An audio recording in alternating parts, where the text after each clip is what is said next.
When it comes to child abuse, New Zealand is a world leader. Last year, more than 20,000 were found to be neglected or emotionally, physically or sexually abused. There's been a worrying rise in deaths from domestic violence in New Zealand. JJ Lawrence was just 2 years old when he was murdered in what should have been the safety of his own home. It's one more example of the growing problem of family violence. Police attended more than 89,000 incidents in the past year. That's about 240 call-outs a day. A Māori child advocate says the government is ignoring one of the biggest factors in our appalling child abuse statistics, the fact that more than half of all abuse is committed by Māori. Last year in Auckland alone, 18 young Pacific people died of suspected suicide. 2 of them were under the age of 13.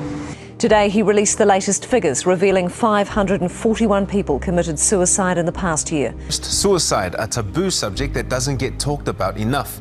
The alarming rates within the Tongan community meant that it was on the agenda at this week's leaders gathering at Auckland University of Technology. 508 people commit suicide, which is just, it's astronomical when you look at that. And the majority of those people were aged between 18 to 25, so facts don't lie. So it's like an epidemic. We've got a massive problem. The number of youngsters who take their own lives is far too high. In the last 18 months, Tongans accounted for up to 30 suicide deaths, the highest of New Zealand's Pacific communities. And we know that 1 in 5 of all young New Zealanders at some form experience a mental health issue, from mild depression right through to suicidal tendencies. The sad truth is, compared to the rest of the population, young Pacific people are nearly twice as likely to have depression, anxiety issues, or to make suicide attempts. And those most at risk are New Zealand born. There's just a gap, and we don't know how to fill the gap. He was a good boy. Never ever think he was end up like this. I hope we'll help some other children. I think that's what we're doing it for. If it's help another family to save another child, that's the greatest thing anybody can do.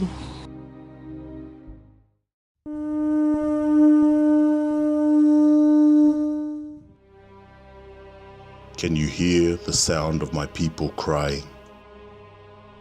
They are dying, overcome with despair. I have searched this land for generations, for a people to rise, for the time is here. I have heard the cries of my children, broken, hopeless, and ashamed. I have witnessed their struggle and oppression.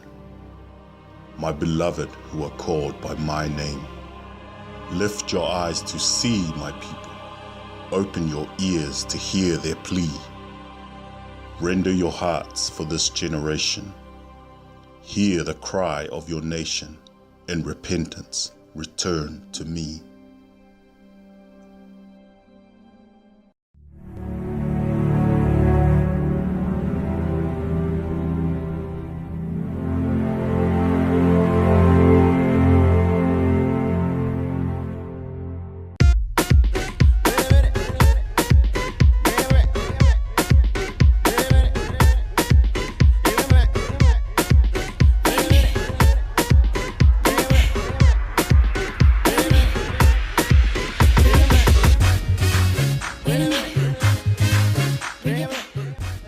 Amazing. I flew over from Brisbane for it for a couple of days, and I have to say it's unlike anything I've ever seen.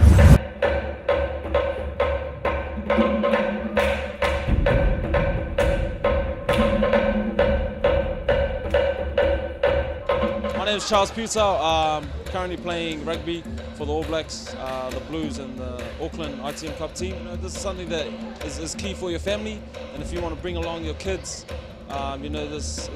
your kids are growing up in a generation where, there's a lot of dark things out there and a lot of different things that can influence in your kids. But I guess to be here as a family, I can guarantee you'll walk away, empowered and touched by the message that you receive from this production.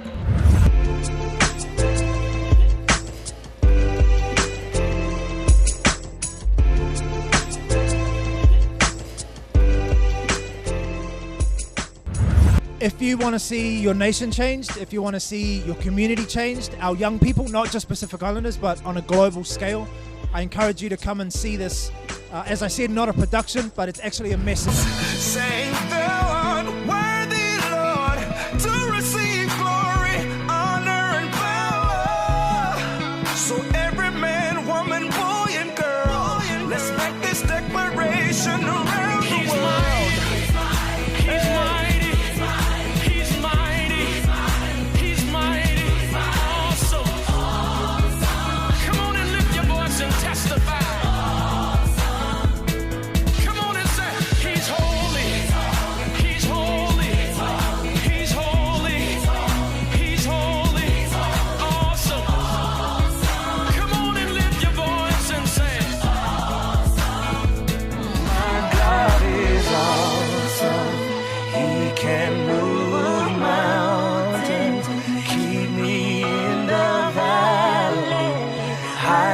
From the rain.